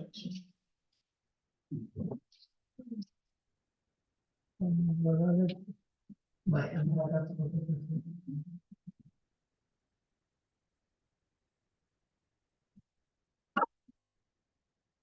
Por RH, punto JPG hau, ezta?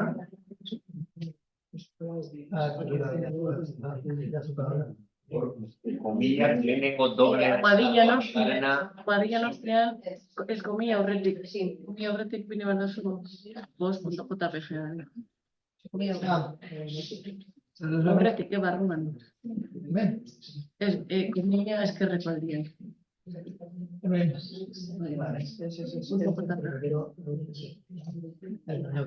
Arazo dakagu punto. Hola bindos, está.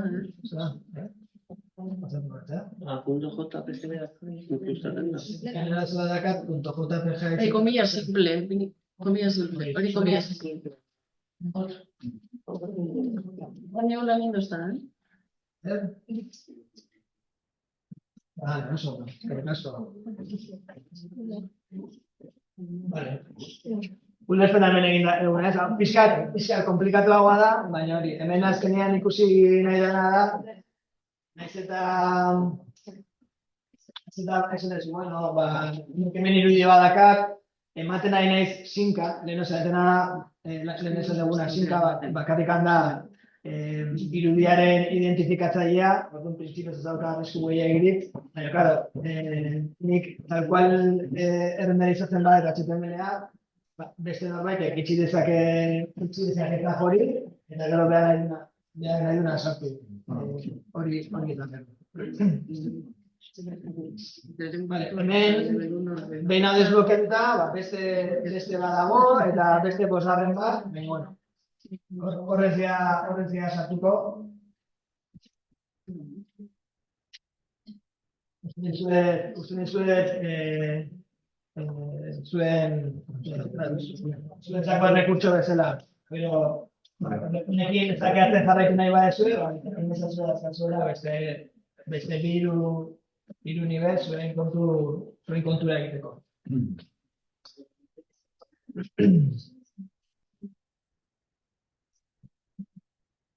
Bale, orduan, XSS bat egiten duzu, eta ikusi ditugun adibideak nahiko tontoa dira, ze aler bat esekutatu dugu, eta printzipioz aler batek ez gehiagirik ematen. Baina gertatu dira kasu beldurgarriagoak urteetan zehar. Adibidez, 2005 urtean, MySpace, webgunean, batzuk igual ezagutuko zenuten. Hemen ikertzaile batek lortu zuen MySpaceen JavaScript kode bat injektatzea bere perfilean. Azkenean egin zuen bere perfila, sartu zuen JavaScript kode bat, eta horrekin zer lortu zuen, influencer baten bihurtzea. Bere perfila sartzen zen edozein, bakarrikan ikustea sartzen zen edozein, automatikoki lagun bezala gehitzen zion, eta gainera bere perfila promozionatzen zuten. Eta horrela, ordu batzuetan, milioika perfil infektatuak izan ziren, eta orduan, gaina zer guztian ortote, MySpace errendimendua impactatuta ikusi zen, azkenean plataforma garatu behar izan zuten. Orduan, alert bat, gazaleago egin daitezke azkenean, zer da hor, JavaScript kode bat, funtzio bat zegoen lagunak gehitzeko, egin zuen zen, sartu XSS kode bat, automatikoki lagun bezala gehitzen zizuna. Entonces, bueno, 2005, ja, joder, 2020 urte pasadia, ez? Zer ikasiko, no? Bueno. 4 urte geroago, Twitter, hor lehen esan dena ez, 17 urteko hacker batek, berdina XSS akats bat aurkitu zuen Twitterren, eta esekutatu zuen payload da, con mouse over lehen komentatu zuela antzekoa, eta linken mouse overretan sartu zuen XSS bat. Orduan, erabiltzaile batek over egiten bazun link horietako batean, retweet egiten zuen automatikoki. Zun paratzen zen xagua gainetukan, eta ja retweet egiten zuen. Orduan, gara hartan, lortu zuen tweet pila bat viralizatzea. Viral terminoa erabili baino lehen, eta honek 17 urte zituen. Claro, sekulako iskanbila izan zen hau, 2009 urtean ja Twitter nahiko erabilia zen, eta Esan leheno, ez? Gaia urte pila bat pasadia, ikasiko genuen, ez. WhatsApp aplikazioan, desktopeko aplikazioa berez web aplikazioa da. Konzaitzen abila ez WhatsApp ordenagailu batean, hori azkenean esekutatzen dena web aplikazioa da. Erabiltzen da elektron teknologia, dara ezautzen zu elektron, Jonik bai. Jonik azkenean badakizu edala plataforma bat, albidetzen zaituena aplikazio natiboak egitea mugikorretarako web teknologiak erabilita, ez? Hori da Jonik. Nahiko formatua egin zen, zuk egiten zenun garapen bat weben, eta gero hori atzetikan bihurtzen zen aplikazio natiboetan, bai iOS eta bai Androiderako. Garapen bakarrarekin, badakazu bi plataformetarako aplikazioak egitea. Bestela berez, emarezu aplikazio bat iOS-erako, bere plataforma erabiltzen Swift, eta Androiderako bere plataforma erabiltzen Kotlin. Orduan, hau da, framework bat, abidetzen dizuna, web teknologiak erabilita, aplikazio natiboak egiteko. Horrek atzetik ziten du, ez du beste munduko ia ezarrez egiten. Dakar nabigatzaile bat, aplikazioan enpotraduta, eta esekutatzen dena da web aplikazioa. Elektron da ideia berdina, baina desktoperako. Ordenagaietarako. Orduan gaur egunea ez dugun aplikazio pila, zemaiko modan jarri zen, berdinagatik. Gaur egun igual arkitzea pertsona bat, egiten ditunak aplikazio natiboa desktoperako, igual ez da horren erresa, ez? Gainera, mantendu behar baituzu 3 bertsio, Linux, Windows eta Mac, mantenimendu lan pila dago. Orduan, sortu zen framework bat, aplikatzezuna ideia berdina, eta horri ditzen zaio elektron. Orduan, elektronek egiten duna, azkenean nabigatzaile bada gordatzetik, promin badago, eta zu exekutatzen izena web aplikazioa bat. Aplikazio pila da elektronen egin. WhatsApp bada, baina Visual Studio Code adibidez uste elektron aplikazio badala, Slack, aplikazio pila. Orduan, WhatsApp weben ze gertatu zen. Lortu zuen XSS aplikatzea, bidaltzen zituen mezuetan. Orduan, mezuetan JavaScript kodea bidaltzeko aukera zeukan, eta honi esker, bazeukan jasotzailearen datuak lapurtzeko aukera zeukan, ez? Orduan, hemen albiste hona izan zen, gaizkizu dago goratzen, abarkitu zuen tipoa, ikertzaile bat zen, orduan hacker etiko bat zen, abisatu zuen, eta Facebookek arazoa konpondu zuen, eta ez dakigu norbaitek arazoa eta zartuetxetzeko aukera izan zuen, edo ez. Urte pila pasadia, XSS baitikan hor dago, eta pinta dauka egoten jarraituko dura, Hasieran esaten duna, variabilidade oso handia dago, eta denak kontutan edukitzea oso zaila da garatzaileentzako, ez? Eta naiz eta praktika ona jarraitu o tresnak erabili oso erresa da XSS bat nonbaiten eskapatzea. Guri pasatzen zaizkigu, eta suposatzen gu badakigula. Bale, eta hontaz nola abestu gaitezke. Azkenean, hau da beste urrezko erregela bat, ez bakarrikan XSS-erako, baizik eta zertarako. Tratatu behar dugu, erabiltzaile batengandik jasotzen dugun edozein datu edo informazio, tratatu behar dugu bomba bat izango baliz bezala. Hartu behar da kontuz, eraman balantokira kontuz, utzi kontuz, eta tratatu kontu handiarekin, ez? Beti mentalidade. Orduan, bueno, gero kodera joan da, azkenean hemen lortu behar duguna da, erabiltzaile batek pasatako edozein informazio, erabiliko badugu beste toki batean, HTML argituko badugu, beti izan behar du sanitizazio prozesu bat pasa eta gero, karaktera arriskutsua eskapatu eta gero, eta guzti hori, ez? Orduan, denak aipatu ditugu, frameworkak gaur egun defektutzea hori egiten dut da. Orduan, gaur praktikoan izango litzateke, defektuzko funtzio propietate horiek erabiltzea, eta ez izenbildugarriak dituzten horiek. Eta erabiltzen bada, oso ondo justifikatuta, dokumentatuta, eta bar egotea, ze batzuetan ez daiteke oinarrizkoa izatea, horregatik funtzioak oraindik ere existitzen dira. Baina JavaScriptera juten bagera, eta hemen gomendia izango litzateke, erabiltzea, frameworkak izenbildugarriak jarri dituzte, baina JavaScript APIak nahiko zarra da, eta izenbildugarriak ez dituzte jarri, ez? Orduan hemen bai da garrantzitsua, JavaScript erabiltzen nahi bagea, frameworki gabe, jakitea ze funtzio o propietatek egiten duten garbiketa hori, eta zeintzuk ez, no? Ez?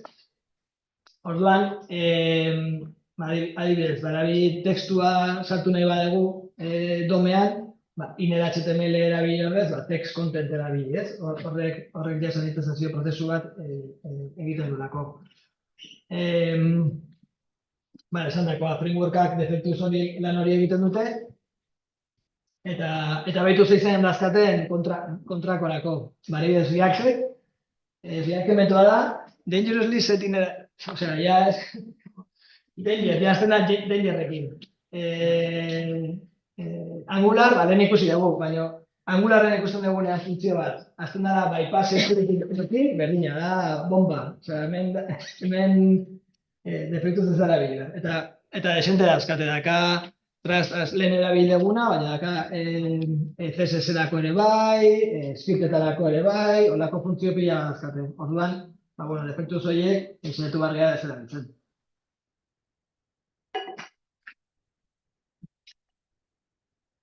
Gero gauzaketarako ere linterrak eta goten dira. Zatu duzu lintineko tresnak? Azkenean dira tresnak kodea behiatzen zuena, gero horrengo gunean ikusiko ditugu tresna batzuk. Holako gauzak gero Pythonen adibidez, Pythonen berdin, Pythonen defektuz, Flask frameworkean dena eskapatzen da, eta ez eskapatzeko jarri behar dezu anotazio berezi bat. Lehen filtratu bat zeraten egin dugun Google-eko plataforman egin dugun ariketa batean jartzen zaren justo auto-escape false, horrek esan nahi du justo ziala hor injektatzen dian balioak ez diala eskapatuko. PHP ere antzeko, PHP erabiltzen bada basikoa, idazten den guztia talkoa juten da, baina hain erabiltzen dian frameworkekin ere holako defektuz ere eskapatzen dute. Gero, hortaz aparte, nola XSS-etan nik pentsatzen da, hemen arazoa ez dela izango ia arazo dakazun edo ez baizik eta naiz norbaitek aurkituko duen, egin dezakezu horrengo gauza da, behintzat babestu, edo egin daitekeen mina nolabait minimizatu, ez, gutxitu. Orduan, hortarako daude header batzuk, HTML-eko, estandarreko header batzuk, webgune batean kargatu daitekena, desente murriztu dezaketenak. Ezagutzen duzue Context Security Policy hau? Norbaitek, ez? Bale. Moain azalduko dugu. Azkenean zuk HTML bat itutzen desunean, zerbitzareitikan, itutzen desu HTML-a, baina ere bai beti itotzen dira header batzuk, ez? Eta headerretan, tipikoena izaten da, ze dokumentu mota itzultzen ari naizen, edo korsera ikusiko dugu, igual horrengo gunean. Edo nundikan ze domeinutara egin dituzken deiak, olako gauzak. Eta CSP, Content Security Policy, dira header berezi batzuk murrizteko, adibidez. Skriptak, ze domeinutik datozen skriptak kargatu ditzazken. Eta beste domeinu ezberdin bateko skript bat derrepente kargatzen bada, kargatzen zaitzen batzean, nabigatzaileak automatikoki blokeatuko du. Edo jarri dezakezu callbackak ez exekutatzea. Lehen nola erabidegun XS egiteko, erabiditugu image etiketaren callbackak onerror hori. Zuk hori CSP-rekin murriztu dezakezu, ez erabiltzea. Edo inline dauden skriptak ere exekutatzea. Hau da, ez exekutatzea. Hau da, bakarrikan exekutatzea, fitxategi batean dauden skriptak. Eta zuk HTML-an zuzenean skript bat sartzen badezu, ez exekutatzea. Horri ditzaio inline script bat. Eta dena, header hauekin konfiguratu daiteke. Horra nahi ez. Jatzen badugu Content Security Policy default source self, honek esan nahi du, bakarrik kargatu daitezkela script fitxategiak, JavaScript fitxategiak, baldin badaude webgunearen domeinu berdinean. Orduan horrekin ze lortzen dugu, zuk egiten baduzu XSS bat, atzetik kargatzen duena beste domeinu bateko zure script propio bat dakazula alojatuta beste domeinu batean, eta horrek eratzetik saiatzen dela gauza pila bat egiten, informazioa lapurtzen, edo zuk aplikazioan egiten dituzun mugimenduak arakatzen saiatzen da, edo keilogor bat sartzen dizu, olako gauzak, honekin ja automatikoki geldituko zenuke. Orduan, naiz eta XSS arazo izan, XSS horrekin egin daitekena, desienten murriztu dezake. Hemen, berdina, utziko kargatzen nire webgune berdineko domeinua dauzkaten skriptak, edo ere bai, nik konfidantza dukan beste domeinu hauek. Adibidez, example.com eta bere zu domeinu guztiak. Irudiekin ere bai. Hemen, usten dut, irudiak kargatzen usten dut, edo zen domeinutako irudiak kargatzen usten dut, baina audio eta bideo bakarrikan domeinu hauetakoak utziko ditut. Eta gero gainera, skriptak bakarrikan beste domeinu honetakoak. Orduan, hau noizbait, egiten bai zute segurtasuneko auditoria bat, behiratzen duten lehenengo gauzetako bat, hau da, auditoria guztietan ateratzen dena. Content Security Policy ez dago ondo konfigurauta, edo gehiago murriztu daiteke, edo lakoak. Hau da, behiratzen da lehenengo gauzetako bat, desente limitatu daiteke JavaScriptekin egin dezaketena. Honen inguruan, jute bazeate motxilako dokumentazioa, entzako da HTML inguruan entzako da documentación de cabecera esateana, ez? Hemen azaltzen dizue denaz zehazki, ze propietate ze propietate mota dauden, nola erabiltzen dira, bueno, titularra ez da, zertarako da, cross-site scripting ondorioak murrizteko, orduan, bueno, hemen literatura pila badago, eta hemen jakituzke ze politika jarri daitezkeen, propietate bakoitza zertarako da, hainbat aholku, hemen normalean, gertatzen dena da, ez dela edo zer jartzen, edo jartzen dela ez dezute. Bajarri ahora su content security con eso, vale, pues asterisco, eta orduan da ez jartzea zela, vale, orduan, bueno, honi begira bat bota, eta aplikazio bakoitzerako saiatu jartzen alik eta murriztu. Vale, eta aurreko, atxena eta herritan esan dizu, ezta? Nahi desu, ez dela guain mugatu nahi ez, Da, igual, SQL injection ere beste blokearen mazo. Zer dira, nahi badezu eban iten dugu atxedena, bale?